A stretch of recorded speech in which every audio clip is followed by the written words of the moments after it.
Le 18 août, la Maison-Blanche devenait le théâtre d'une réunion d'une importance capitale, un rendez-vous historique dont l'écho a traversé les continents, les yeux du monde entier, remplis d'une anxiété palpable et d'une attention fiévreuse, étaient rivés sur Washington, attendant désespérément un signe, une lueur d'espoir au milieu des ténèbres. Le président Zelensky, figure de la résilience, le président Trump, avec son assurance caractéristique, et plusieurs leaders européens de premier plan, dont l'influent président Emmanuel Macron, se sont retrouvés en ce lieu emblématique avec un objectif unique, une obsession partagée par des millions d'êtres humains, la paix.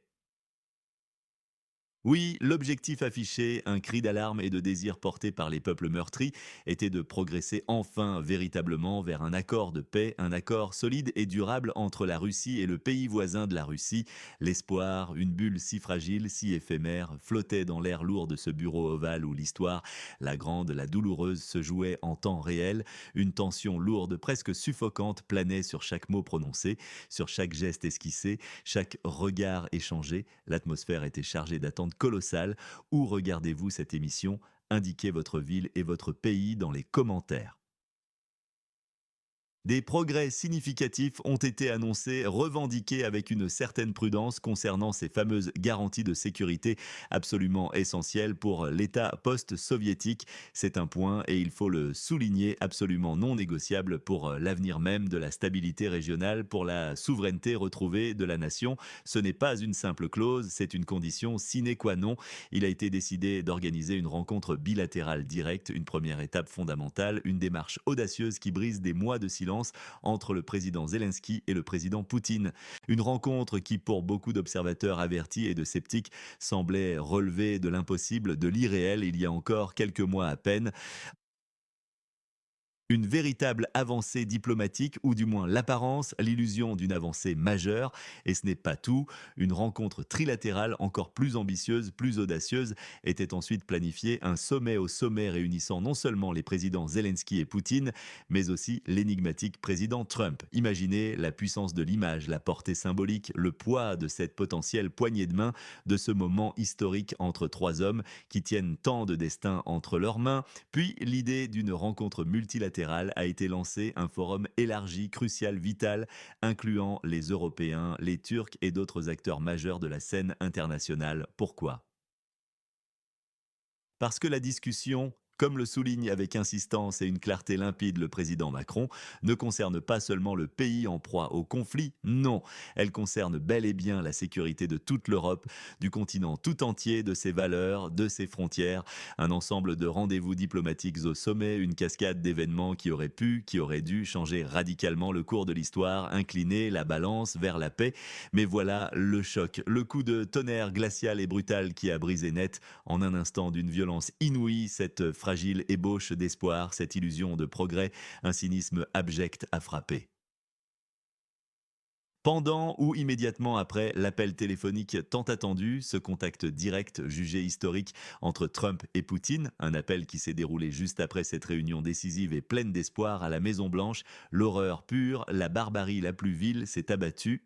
L'armée russe, avec une froideur terrifiante, a lancé une série de frappes impitoyables, délibérées, sur des civils innocents du pays voisin de la Russie, des civils sans défense, des familles entières, des enfants sans voix, un massacre gratuit, un bain de sang injustifié, un acte de défiance brutale d'une indécence révoltante, une gifle assénée en plein visage de la diplomatie, au moment même où la paix était sur toutes les lèvres, dans tous les espoirs du monde. Le président Trump avait pourtant, et c'est un fait vérifiable, proposé un cessez-le-feu dès février. Le président Zelensky, en signe de bonne volonté, d'une volonté inébranlable de soulager son peuple, l'avait accepté sans hésitation dès mars. Poutine, lui, l'a toujours refusé, toujours refusé. Une intransigeance criminelle face à la souffrance humaine, une surdité volontaire face aux appels à la trêve, au répit. N'est-ce pas là une preuve accablante de mauvaise foi, un signe clair, irréfutable que la Russie n'a absolument aucune intention de jouer le jeu de la paix, de la justice, de l'humanité? Le contraste est saisissant, insupportable. Aidez-nous à cartographier notre audience. De quelle ville et de quel pays suivez-vous nos analyses? Pourquoi tout cela est-il si important, si crucial, si urgent, si vital maintenant, plus que jamais? Cette contradiction flagrante, cette dissonance insupportable, déchirante entre les mots suaves de la diplomatie et les actes meurtriers, barbares, russes, n'est pas qu'un simple détail de surface, elle est le cœur même du problème, la racine profonde du mal, l'abcès purulent qui ronge l'ordre mondial. Ces frappes ciblées d'une cruauté inouïe sur des populations civiles, des gens qui ne demandaient rien d'autre que de vivre en paix, alors même que les discussions de paix de haut niveau battaient leur plein à Washington, alors que l'espoir pointait son nez timide, révèlent une intention glaçante, un calcul machiavélique, monstrueux, le mépris absolu et total pour toute tentative de résolution pacifique, pour la vie humaine elle-même, pour le droit international. La Russie, comme l'a martelé avec une clarté désarmante, une force d'âme indéniable, le président Macron n'est pas un simple belligérant dans un conflit abstrait entre deux parties, un conflit symétrique. Non, la Russie est l'agresseur, le seul, l'unique, l'incontestable responsable de cette tragédie. Elle a décidé sciemment, délibérément, avec une froideur calculée, de tuer des gens, de viser et de tirer sur des enfants, des innocents sans défense, des symboles de l'avenir, et de refuser obstinément, avec une détermination terrifiante, le cessez-le-feu et la paix. Eh bien, c'est une agression unilatérale, une barbarie pure et simple, un crime sans nom contre l'humanité tout entière. Cette attitude, cette brutalité inouïe, cette intransigeance inhumaine menacent non seulement la sécurité de l'État post-soviétique, le premier concerné, la première victime, mais de l'ordre international tout entier, de la structure même de nos relations internationales. Si la force brute, la loi du plus fort et l'annexion illégale de territoires sont acceptées, légitimées par l'inaction ou la complaisance, si la violence paie, alors les frontières de chaque nation, de chaque pays souverain deviennent dangereusement vulnérables, perméables. Votre sécurité, celle de vos familles, la stabilité de l'économie mondiale tout entière, la libre circulation des biens et des personnes, la quiétude de nos sociétés, tout pourrait être remis en question, déstabilisé, détruit, réduit à néant en un clin d'œil. Nous sommes face à un test existentiel, un moment de vérité absolue, un point de non-retour pour la confiance collective, cette confiance fragile, ce ciment invisible qui seul maintient la paix entre les nations du monde. C'est un combat acharné sans merci pour les principes mêmes qui gouvernent notre monde civilisé, notre conception de la justice. Chaque frappe russe est une fissure béante dans l'édifice de la paix, une menace pour nous tous. Quelle seule mesure ou sanction pourrait réellement changer la donne dans l'État post-soviétique et ses environs? Soyez précis, plusieurs versions coexistent, se confrontent avec force, s'entrechoquent violemment sur les motivations profondes et les intentions réelles derrière ces événements dramatiques et paradoxaux, ces actes de guerre mêlés de tentatives diplomatiques. D'un côté, nous avons un président Trump qui se déclare avec un aplomb déconcertant, presque désinvolte, très confiant dans sa capacité personnelle, sa seule capacité à conclure un accord avec Poutine, une confiance qui, pour certains observateurs avertis, qui connaissent de bien le dossier, frise la naïveté dangereuse, une incompréhension totale des réalités du terrain, de la psyché du Kremlin. Pour d'autres, c'est un signal clair, un avertissement qu'il pourrait être prêt potentiellement à faire des concessions inacceptables, à brader des principes fondamentaux, sacrifiant la souveraineté et l'intégrité territoriale de la nation aux portes de l'Est pour obtenir une paix rapide, coûte que coûte, même au prix de l'injustice la plus flagrante. Y a-t-il un agenda secret, caché, inavouable derrière cet optimisme soudain, cet élan de confiance presque irréel? Est-ce une volonté américaine de forcer une solution, une sortie de crise, peu importe le prix payé par le pays en proie au conflit, peu importe les vies sacrifiées? Le président Macron, lui, adopte une position diamétralement opposée, une approche pragmatique, réaliste et d'une fermeté exemplaire. Il insiste avec une force inébranlable, une conviction absolue sur la nécessité impérieuse de garanties de sécurité robustes, de protection concrète, d'une fermeté inébranlable et sans concession face à la Russie, face à son agression continue, à son appétit insatiable. Si vous concluez un accord de paix sans garantie de sécurité, a-t-il averti, d'une voix grave et résolue, portant le poids de l'histoire, la Russie ne tiendra jamais sa parole et ne remplira pas ses obligations. Une accusation directe, cinglante, une mise en garde explicite d'une trahison passée et d'une duplicité future, renforçant la méfiance, une méfiance pleinement, douloureusement justifiée par les antécédents de Moscou, par son historique de non-respect des traités. Poutine, de son côté, semble ne chercher qu'une capitulation déguisée, une soumission forcée sous le couvert, le masque de la négociation, son refus constant d'un cessez-le-feu, même temporaire, même pour des raisons humanitaires, même pour épargner des vies innocentes, et ses frappes délibérées sans remords pendant les pourparlers en sont la preuve la plus évidente, la plus scandaleuse. Il veut des gains par la force, par la terreur, par l'intimidation. Il veut briser la volonté du voisin occidental, écraser sa résistance, saper le soutien moral et matériel de ses alliés. Il veut légitimer par la violence, par le sang, ses conquêtes illégales, ses annexions. Il est clair qu'il ne négociera jamais un accord équitable, un accord juste, un accord qui respecte le droit international, s'il ne sent pas une pression militaire et économique insoutenable, implacable, le forçant à céder, à reculer. C'est un cynisme glacial, une absence totale d'humanité, une stratégie de terreur qui ignore toutes les règles. À qui faites-vous confiance pour obtenir des informations fiables sur le conflit dans la nation aux portes de l'Est? Nommez une personne ou un média. L'histoire, tragiquement, regorge d'analogies sombres, de précédents douloureux qui nous alertent, nous rappellent sans cesse les dangers inhérents à une paix mal ficelée, à un compromis boiteux, à une trêve fragile.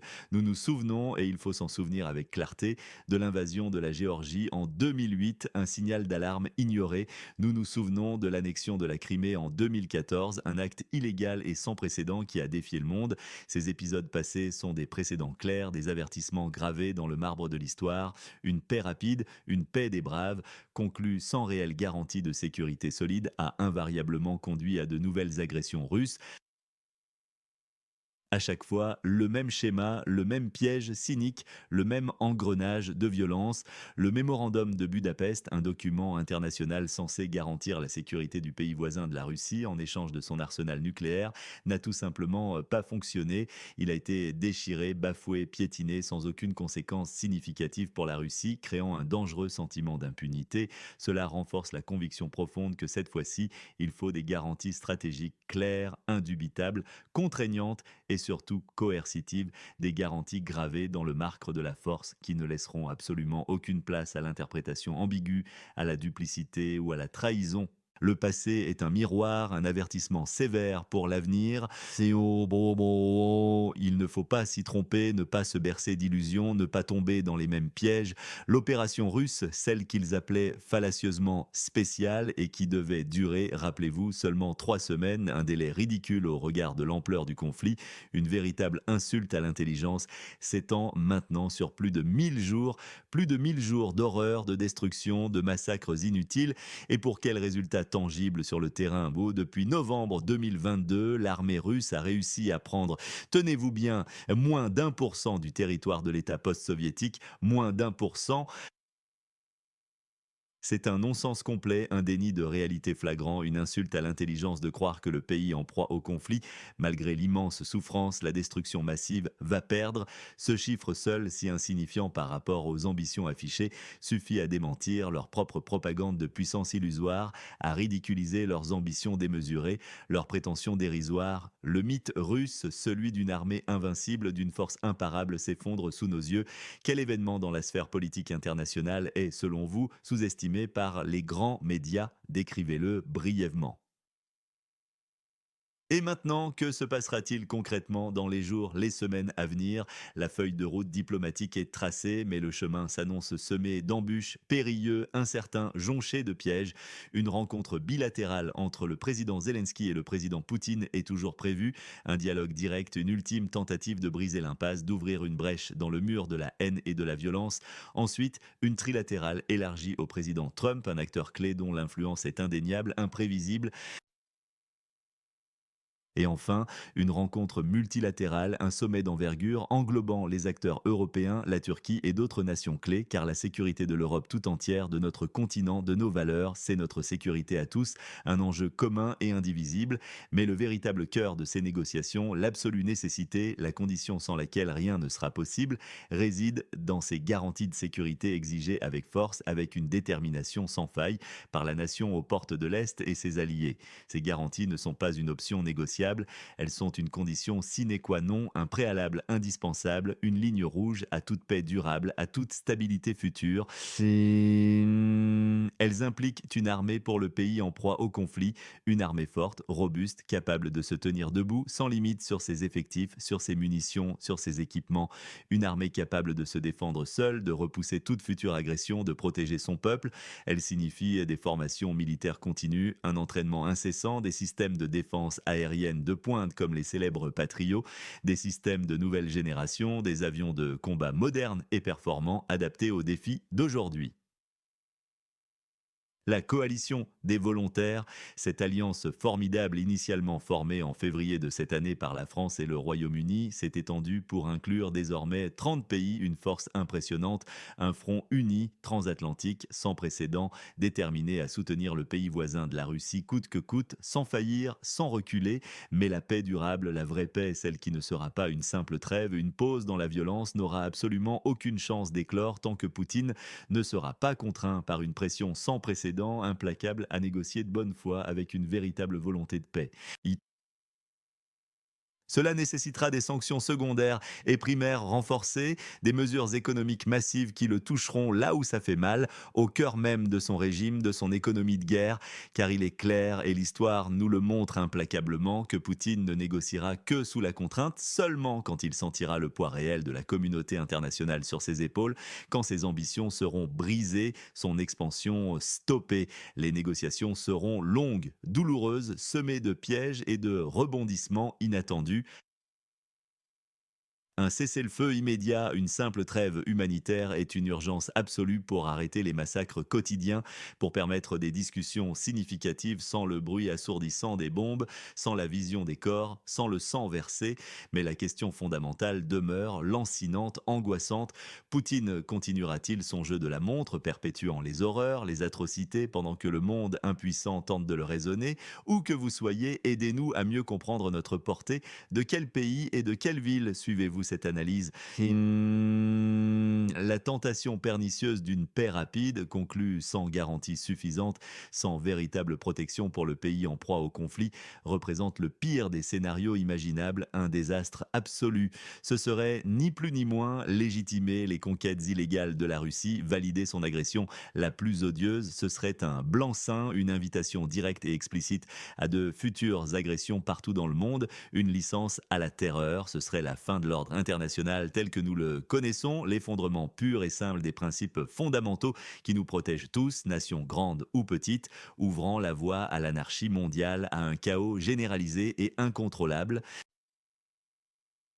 Ce qui se passe ici et maintenant dans le pays voisin de la Russie n'est pas qu'un conflit régional isolé, c'est un test décisif de notre confiance collective, un défi sans précédent à l'échelle planétaire, un moment charnière pour l'humanité, pour notre capacité à défendre le droit.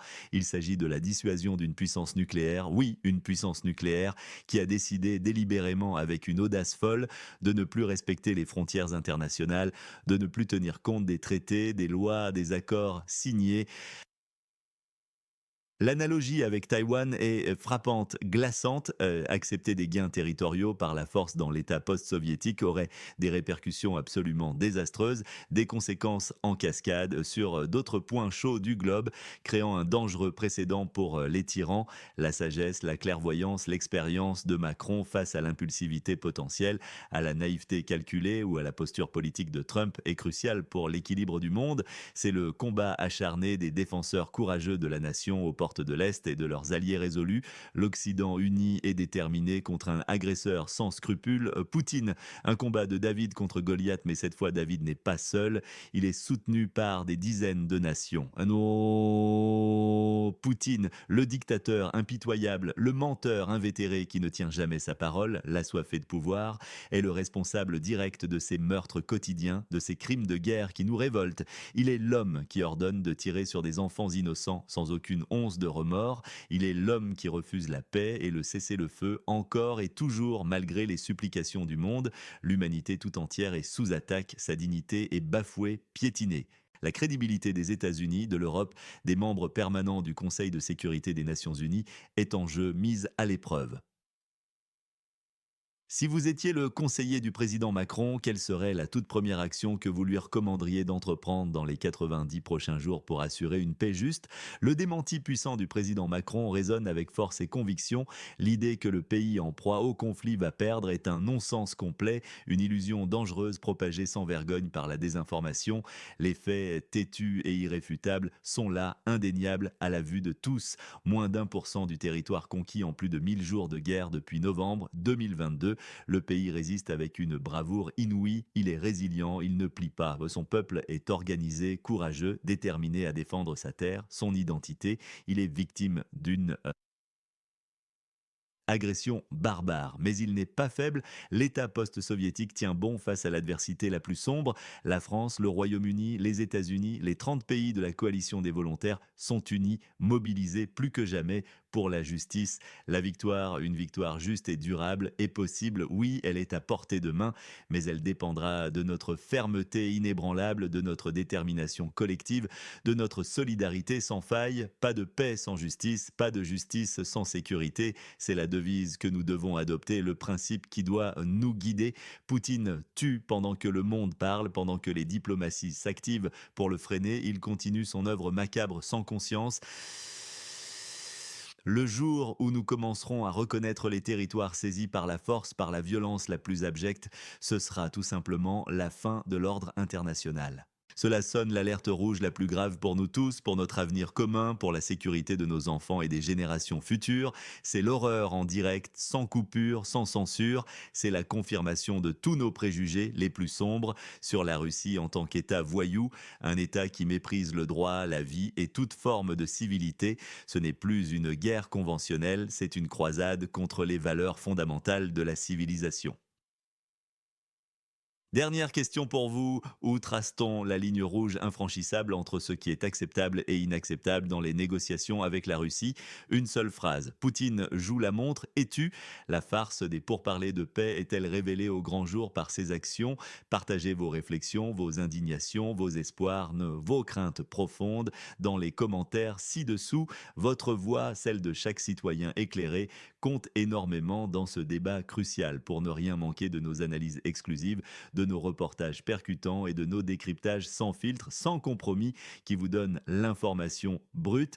Abonnez-vous sans tarder à notre chaîne, activez la cloche des notifications, c'est votre protection personnelle, votre rempart solide et inébranlable contre la désinformation ambiante et les récits manipulés par les puissances obscures qui cherchent à masquer la vérité.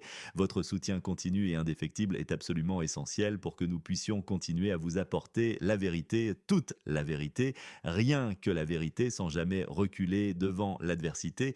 Partagez cette vidéo avec tous ceux qui doivent absolument comprendre l'ampleur de ce qui se joue en ce moment même sur la scène internationale, les enjeux colossaux qui nous concernent tous. Et si ce travail vous semble utile, un simple pouce bleu est un signal fort et encourageant pour nous, une reconnaissance de nos efforts incessants.